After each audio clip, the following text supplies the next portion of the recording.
دختر 16 سالش خود را به دار آویخته است. پناهجویان روهینجا در بنگلادش بر روستایشان می‌نگرند و میگویند امیدی بازگشت به زادگاهشان را که در میانمار آتش زدند ندارند. بازکردن گوری امام تاجیک بعد از 25 سال قتل فرزندانش میگویند میخواهند قاتل پدرشان به جوابگری کشیده شود. با همپاره‌هایی که از بدن ما یاب شد گرفتند. تفصیل خبرها. یک پیرمردی 71 ساله در ناحیه باختر بعد از کارتکشی به اثر همسر و دخترش خودکشی کرده است. وزارت امور داخلی گفت عبدالرحمن بدیف شب 5 اکتبر بعد از ماجرا به همسر و دخترش در افتاده است، سپس خود را به دار آویخته است. جزئیات ماجرا در گزارش عبدالله اشور. من با پارچش قطعی یک تام زد. دختر داد و آچه بود و کدادم پارچه بود. شکرماه میگوید او به دختر 16 سالش را شوهرش مجروح کرده است. به قول او به بدن دخترش 4 و به بدن او 5 کورد زده است.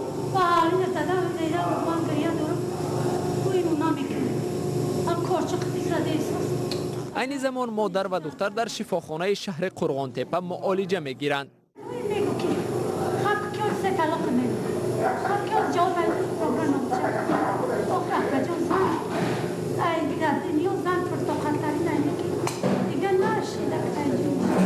طبیبان میگویند آنها را دیروز 4 اکتبر در حال خونریزی شدید آوردند و حالا وضعشان معتدل است. عبدالرحمن بدیوی 71 سالش شوهر شکرماه بعد این حادثه خود را به دار آویخته کشته است.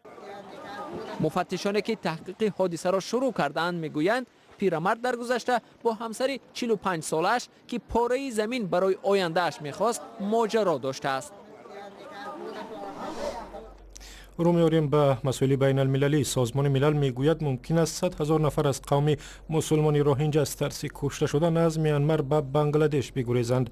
سازمان بین المللی مهاجرت روز 6 اکتبر در ژنو گفت هزاران نفر در مرز میانمار جمع آمدند و منتظر ورود به بنگلادش هستند. در این باره و مشکلات پناهجویان روهینجا در بنگلادش همکارم مومن احمدی گزارش می‌دهد.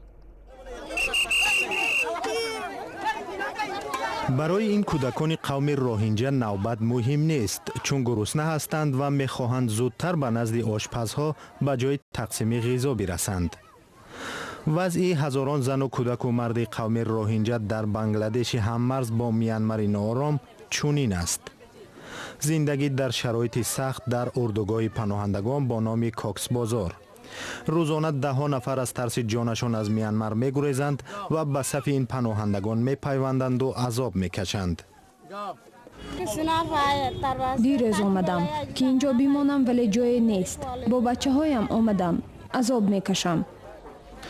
ممکن است عذاب و رنج این مردم مسلمان میانمار زیاد شود، چون امدادگران پول کافی برای کمک حیاتی به صدها هزار پناهنده در بنگلادش ندارند. سازمان های خیریه روزی 4 اکتبر گفتند 434 میلیون دلار ضرور است تا در نیم سال آینده به 1,200,000 پناهجوی محتاج روهینجا بخصوص کودکان در بنگلادش کمک رسانند. 500,000 نفر به غذا احتیاج دارند و 100,000 خیمه علاوگی لازم است. مقامات بنگلادش به پناهجویان اجازه نمیدهند در سرپناه‌های خودساخت زندگی کنند. ما بعد رنج زیادی از میانمار گریختیم. حالا با پول گدایی میتوانیم اینجا خانه سازیم، اما آنها میخواهند خیمه های ما را ویران کنند. ما با کودکانمان کجا میرویم؟ فرار قوم مسلمانان روهینجا از میانمار ماه آگوست شروع شد. بعد حمله آشوبگران روهینجا به پاسگاه‌های پلیس در میانمار، ارتش عملیاتی را در ولایت روهین محل زیست قوم روهینجا شروع کرد. دهاتی زیادی را آتش زدند و از ترس جان 500,000 نفر از آنجا به بنگلادش گریختند. سازمان ملل عملیات وسیع مقیاس ارتش میانمار را که مردمش اکثرا بت پرستند پاکسازی قومی نامید. مقامات میانمار این گفته را رد میکنند، ولی به قول پناهجویان روهینجا به کار خود ادامه میدهند.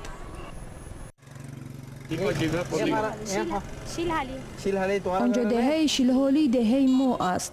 ما دیدیم دهه امان را آتش زدند، حالا می سوزد. و در روسیه در نتیجه برخورد یک قطار به اتوبوسی مسافربر در نزدیکی شهر ولادیمیر 16 مهاجر کره از آسیای مرکزی کشته شدند، ولی ممکن است تلفات زیادتر شود. جزئیات حادثه را در این گزارش همراه می‌بینیم. کمیته تفتیشات روسیه اطلاع می‌دهد که روز جمعه بر اثر برخورد قطارهای راه آهن با اتوبوس در نزدیکی مسکو کمش 16 کس به هلاکت رسیدند. به قول تلویزیون روسیه 24 اکثر قربانی های صدمه مهاجران کاری از ازبکستان بودند، ولی اتوبوس آنها رقم دولتی قزاقستان داشت. روسیه 24 میگوید برخورد در گذرگاه به وقوع پیوسته پویزد اتوبوس را چند صد متر کشاله کرده است. سخنگوی راه آهن روسیه ولادیمیر میخکوف به تلویزیون روسیه 24 گفته است که اتوبوس در بین ریلز ها قرار داشت. به قول شاهدان صدمه مسافران سعی داشتند اتوبوس را به جای امن انتقال دهند، ولی به ناگاه قطار راه آهن ظهور نموده با اتوبوس برخورد.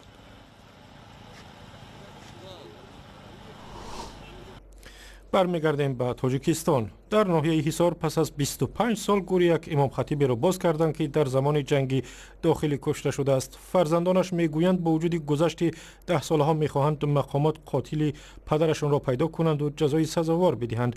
همکاران ما به گورستان رفتند که آنجا امام عبدالرحمن دفن شده است. پس از 25 سال کشتار رحمان سفرعلیوف، یک امام سابق ناحیه حصار قبری او را شکافته 8 آهنپاره و 2 استخوان آرنجش را برای تشخیص بیرون آوردند. متخصصان گفتند که این کار روز 5 اکتبر با طلب خانواده رحمان سفرعلیوف و با نیت پیدا کردن قاتلانش صورت گرفت. نزدیکان آن میخواهند که قاتلان این پدرش و نزدیکانشون آشکار کنند و جنایتکارا به جزا کشیده شوند. نماینده های پروکراتور و تشخیصگاه همین صبح قبر را باز کردند و جسد را مورد آموزش قرار دادند.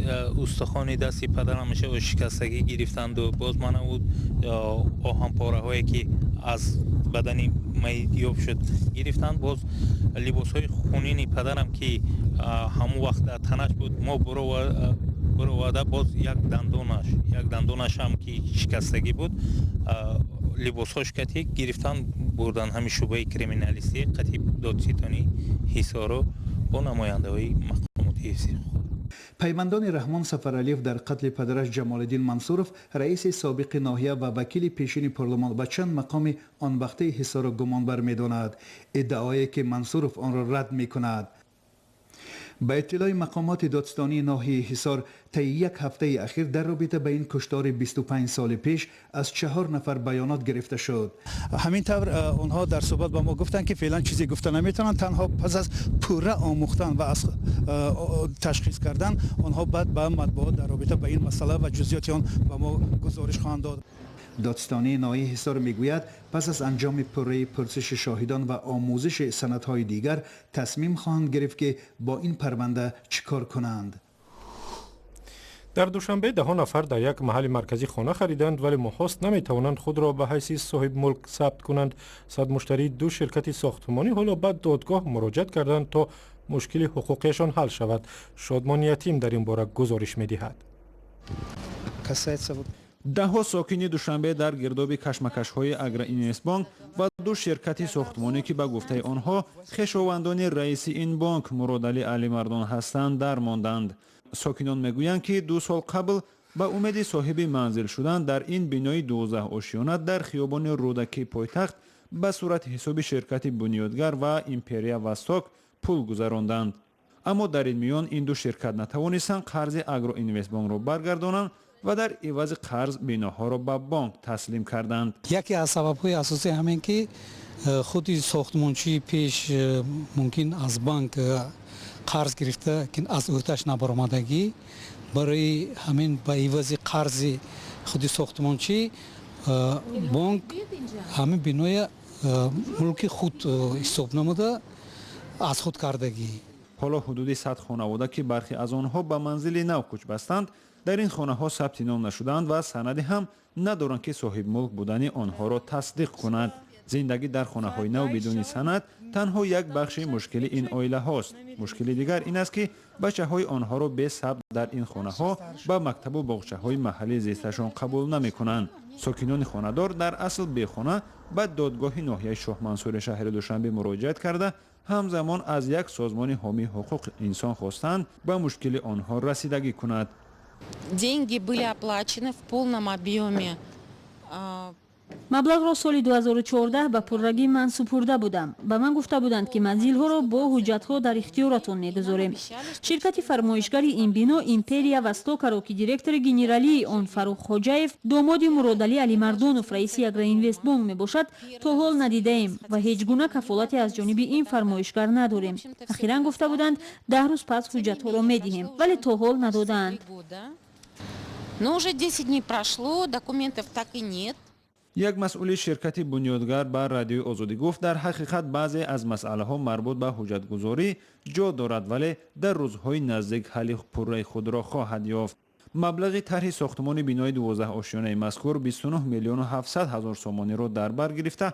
مبلغ ساختمان این بنا از راه قرض از جانب اگرو اینوست بانک پرداخت شده است. دوتاز تقریبا 100 خانواده در بین شرکت های ساختمانی و بانک تا حال نتیجه نداده است. رهبریت شرکت های ساختمانی از مسئولیت شانه خالی کرده انگشت اشاره به سوی بانک بلند کردند.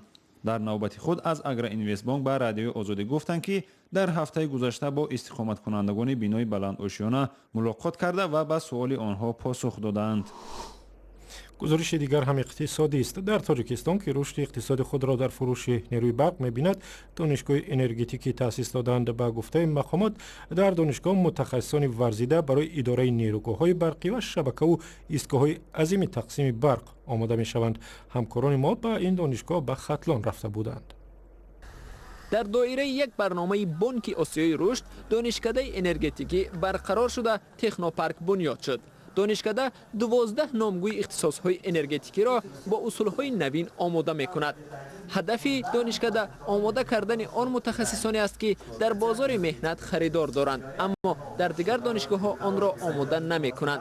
در این تکنوپارک متخصصان تیار می‌شوند که پس از ختم آن آماده‌اند به کار شروع کنند. اختصاص‌های مثل اتوماتیک کنونی، اداره اقتصاد انرژتیک، سرچشمه‌های برقرار شونده انرژی، الکترومکانیک، الکتروتکنیک، تامین کنی با نیروی برق را ما تعلیم می دهیم. حالا طرح کس هزار عملی می شود. چون این متخصصان ضرورند و برای همین ما این ساحه را رشد می دهیم. قدم بعدی این طرح برقرارسازی آموزشگاه‌های کسبی تکنیکی است. 29 آموزشگاه در دایره این برنامه در تمام جمهوری تعمیر و مجهز کرده می شود. عین زمان محتوای درس‌ها و تجهیزات این آموزشگاه‌ها تا حد کهنه شدند که متخصصان آماده کرده آنها به کسی در کار نیست. ما نیازهای کاردهنده را آموختیم. بازار کاری یعنی چی؟ بازار کاری این کاردهنده و طلب‌های کاردهنده است. ما حالا سویه کسبی را به طلبات بازار کار مطابق کردیم. در این آموزشگاه کسبی برنامه تعلیمی مهاجران مهنتی راه‌اندازی می شود. مهاجرانی که از روسیه با ملکه و مهارت کار برمیگردند اما سند تصدیق کننده آن را ندارند. او دیپلم ندارد اما ملکه های کسبیش باید اعتراف شوند. ما برنامه داریم که 75 ساعت را در بر میگیرد. ملکه های کسبی مهاجران را بهاگذاری میکنیم و بعد ارزیابی به او سرتیفیکات میدهیم. این برنامه باید در دوام 5 سال انجام یابد. از نتیجهش پس از ختم نخستین دانشجویان آن بها می‌دهند. با گفته هماهنگسازان این برنامه، ختم کنندگان این آموزشگاه‌ها در پیدا کردن جای کار مشکل نخواهند داشت. و برنامه ما اینجا به پایان رسید. ویدیو و اخبار بیشتر در وبسایت azadi.org، در صفحه رادیو آزادی در فیسبوک و هم کانال آزادی ویدیو در یوتیوب هست. روزهای استراحت خوب داشته باشید و فراموش نکنید که برنامه ما را در وبسایت نیوز تی جی در وبسایت خبرگزاری آسیا پلوس هم تماشا کرده می توانید. روز دوشنبه منتظر شما هستیم.